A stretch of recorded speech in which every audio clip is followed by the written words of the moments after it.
गुलामुद्दीन अपने बयान बदल रहा है, ये जानकारी मिल रही है। सूत्रों के मुताबिक व्यापारी तैयब अंसारी का नाम ले रहा है, लेकिन पुलिस छानबीन में अभी तक कुछ साक्ष्य ऐसा नहीं आया। गुलामुद्दीन और अंसारी के बीच में कोई कनेक्शन नहीं आया है। पुलिस के लिए मामला अनसुलझी गुत्थी सा बनता जा रहा है। पुलिस की प्रारंभिक पूछताछ में अभी तक लूट के लिए हत्या, 3 अंगूठियां और 1 मंगलसूत्र के लिए हत्या का संदेह है।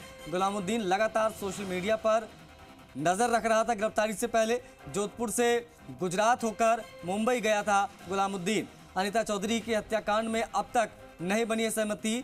मृतका के शव के पोस्टमार्टम को लेकर भी सहमति नहीं बनी। 12वें दिन भी शव रखा एम्स की मोर्चरी में।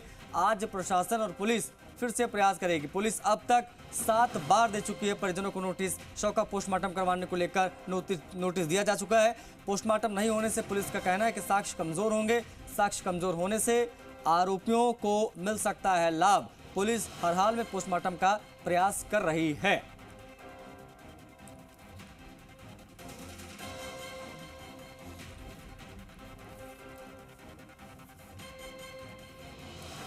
गुलामुद्दीन मुंबई से दबोचा गया, गिरफ्तार करके लेकर आया गया और अभी जो जानकारी ये मिल रही है कि वो बार बार अपने बयान बदल रहा है।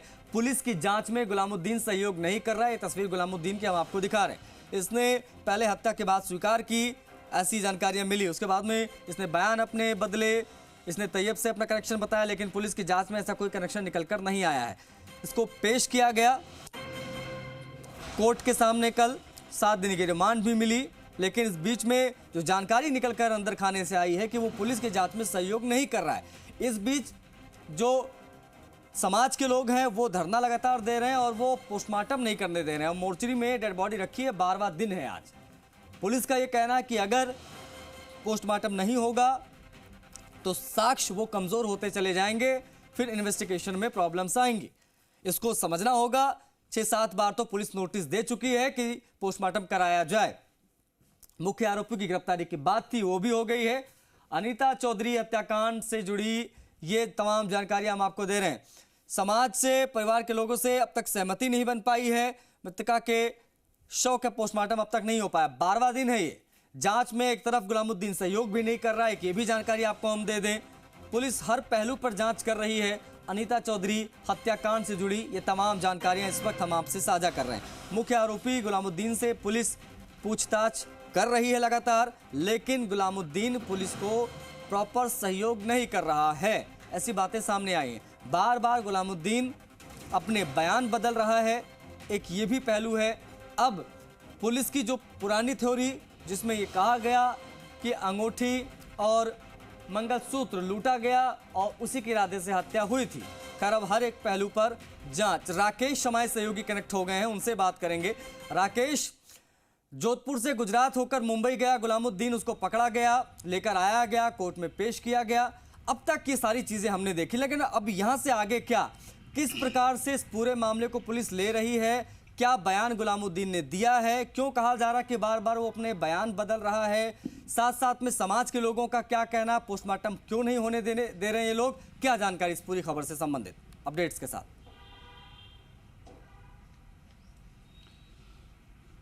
इस खबर की पूरी बात करें तो सबसे पहले तो समाज का धरना जो है, जाट समाज के कुछ लोग हैं, पूरा समाज नहीं है इस समय साथ हम कह सकते हैं कि परिवार जिस तरीके से बार बार समझाइश की गई परिवार से, उसके बाद भी एडामेंसी पे, तो ऐसे में निश्चित रूप से कहीं ना कहीं जो परिवार के साथ पूरा समाज नज़र नहीं आया है। लेकिन अभी कुछ देर पहले वार्ता शुरू हुई है। प्रयास किया जा रहा है प्रशासन की ओर से कि परिवार इस पर सहमति दे दे और शव का पोस्टमार्टम हो जाए।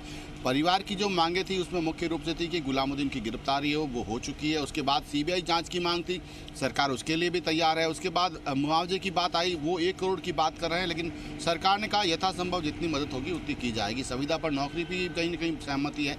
लेकिन इन सब के बीच मेन पेच यही फंस रहा है कि वो डीसीपी को यहाँ से हटाने की मांग कर रहे हैं, वो संभवतः पॉसिबिलिटी नहीं लग रही है। तो ऐसे में कहीं ना कहीं परिवार अभी भी उसी मांगों पर अड़ा हुआ है। लेकिन अभी एक सूत्रों से जानकारी मिली कि हो सकता है कि परिवार के साथ जो धरना देने के लिए परिवार को जो लेकर बैठे थे कुछ लोग, वो संभवतः इस समय कुछ देर बाद प्रेस वार्ता करने के मूड में है, लेकिन अभी तक पुष्टि नहीं हो पा रही है। तो निश्चित रूप से हो सकता है कि आज कुछ देर बाद सहमति बन जाए शव के पोस्टमार्टम को लेकर, क्योंकि लगातार पुलिस ने शव के पोस्टमार्टम को लेकर परिवार को नोटिस दिया है। एक बार दो बार नहीं 7 बार नोटिस दे चुके हैं। तो अब कहीं ना कहीं परिवार पर दबाव बढ़ता जा रहा है। तो हो सकता है कि आज दोपहर तक या शाम तक शव के पोस्टमार्टम की सहमति बन जाए। रही बात गुलामुद्दीन की, तो लगातार गुलामुद्दीन के लिए गिरफ्तारी के प्रयास हुए। 27 अक्टूबर की घटनाएं बताई जा रही है कि 27 अक्टूबर को जब 26 अक्टूबर को अनीता चौधरी अपने घर से निकली थी। 27 अक्टूबर की ये घटना बताई जा रही है। और गुलामुद्दीन जो है वो 29 अक्टूबर को गायब हुआ, लेकिन परसों मतलब 8 तारीख को गुलामुद्दीन पुलिस की गिरफ्त में आया। पुलिस को लेकर भी आई जोधपुर। उसको इस दौरान प्रेस वार्ता भी हुई। प्रेस वार्ता में ये खुलासा किया गया कि गुलामुद्दीन को कैसे पकड़ के लाए, हत्या की या नहीं की। अभी तक वो पुलिस ने खुलासा नहीं किया कि गुलामुद्दीन ने ही हत्या की है। पुलिस ने ये कहा कि हम पकड़ कर लाए हैं, अब इससे पूछताछ करेंगे रिमांड पर। उसके बाद खुलासा होगा कि किसने हत्या की, किस वजह से की, कैसे की, क्या वेपन था। वो तमाम बातें अभी भी अनसुलझे सवाल हैं, क्योंकि पुलिस अभी तक न तो मीडिया को इसके बारे में जानकारी दे रही है। केवल सूत्रों से जो जानकारी मिल रही है उसके आधार पर ये पुलिस की जो पहली थ्योरी है वही अभी तक सामने आ रही है कि लूट के इरादे से। लेकिन ये स्टोरी पचती नहीं है, क्योंकि किसी महिला को अपने घर पे बुलाना और फिर उसको नशीला पदार्थ पिलाना, उसके बाद उसके केवल एक मंगलसूत्र और 3 अंगूठियों के लिए किसी की हत्या करना, ये पॉसिबिलिटी अभी नज़र नहीं आती है। लेकिन गुलामुद्दीन से भी वो प्रारंभिक पूछताछ हुई। कल जब रिमांड मिला, रिमांड के बाद भी जो पूछताछ हो रही है उसमें यही सामने आ रहा है कि कहीं ना कहीं वो लूट की थ्योरी से हटने का प्रयास नहीं कर रहा, क्योंकि गुलामुद्दीन बहुत शातिर है। जब से वो गायब हुआ तब से लेकर परसों तक वो लगातार सोशल मीडिया पर और प्रिंट मीडिया पर, इलेक्ट्रॉनिक मीडिया की हर खबर को देख रहा था। तो ऐसे में कहीं ना कहीं लगता है कि उसको क्या बोलना है क्या नहीं बोलना है, उसने माइंड मेकअप कर रखा है पूरा कि मुझे क्या बोलना है। क्योंकि जिस तरीके से 30 अक्टूबर को जब बॉडी मिली उस दिन से लेकर परसों जब तक गिरफ्तार हुआ तब तक लगातार उसको सोशल मीडिया पर पूरी नज़र थी। तो उसको माइंड मेकअप है कि कहीं ना कहीं बोलना क्या। लेकिन अब वो एक नया नाम सामने लेकर आया वापस। राकेश, इन सब के बीच में राकेश, गुलामुद्दीन बार बार तैयब अंसारी का नाम क्यों ले रहा है? क्योंकि पुलिस की छानबीन में कोई कनेक्शन तो सामने आया नहीं है अब तक। मैं उसी पे आ रहा था। गुलामुद्दीन भी अब तैयब का नाम लेने लगा है, क्योंकि वो एक तरफ से तो ये कहता है कि तैयब हत्या करने से अच्छा लाभ मिलेगा, ये संदेह दिया। लेकिन पुलिस की जो इन्वेस्टिगेशन सामने आई उसमें गुलामुद्दीन और तैयब का कोई कनेक्शन सामने नहीं आया।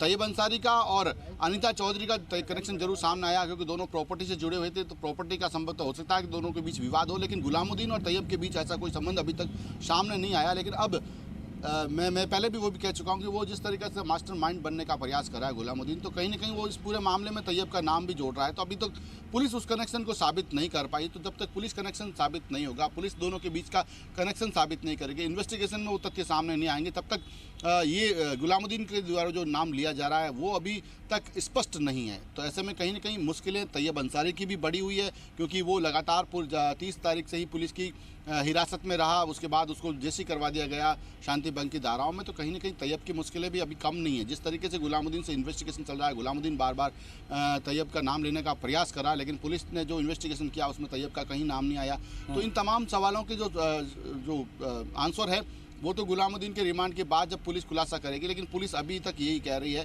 कि हत्या हुई, लेकिन गुलामुद्दीन ने की या किसने की अभी तक उसका खुलासा पुलिस भी नहीं कर पाई है। तो अब वो इन्वेस्टिगेशन का पार्ट है, देखना है कि पुलिस कब तक उस पूरे मामले का खुलासा करती है।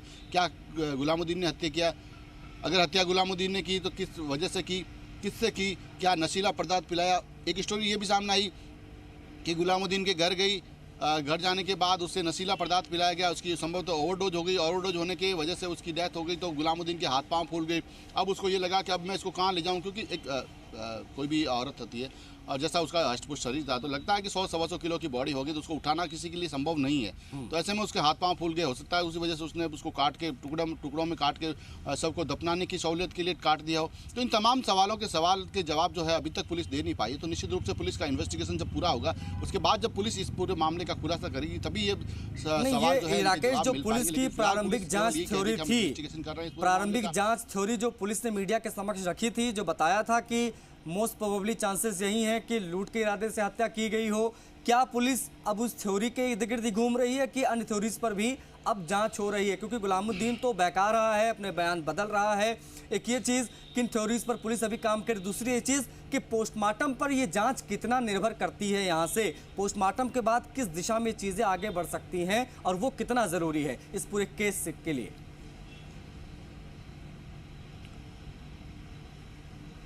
देखिए, इस पूरे केस के लिए जिस तरीके से गुलामुद्दीन गुमराह कर रहा है पुलिस को, आबिदा ने प्रारंभिक जो बयान दिया था कि नशीला पदार्थ पिलाया, इन तमाम सवालों के जवाब पोस्टमार्टम रिपोर्ट में छिपे हुए हैं। तो जब तक पोस्टमार्टम शव का नहीं होगा तब तक ये पॉसिबिलिटी कि उसके साथ क्या हुआ अनीता चौधरी के साथ, क्योंकि बातें ये भी सामने आई थी कि हो सकता है कि उसके साथ संबंध बने हो, तो संबंध बनाने का भी अगर ऐसा तथ्य है तो वो भी मेडिकल रिपोर्ट में ही सामने आएगा। तो जब तक मेडिकल रिपोर्ट नहीं होगी तब तक सारे सवाल जो है अभी तक लूट के आधार पर ही बताए जा रहे हैं। पुलिस अभी भी प्रथम थोड़ी जो पहले दिन लेकर आई थी कि ये लूट के इरादे से हत्या की गई, आज भी उसी मुद्दे पर पुलिस कायम है कि लूट के इरादे से हत्या की गई, लेकिन साथ में पुलिस दूसरे एंगल पे भी जांच करने का प्रयास जरूर करती हुई नजर आ रही है।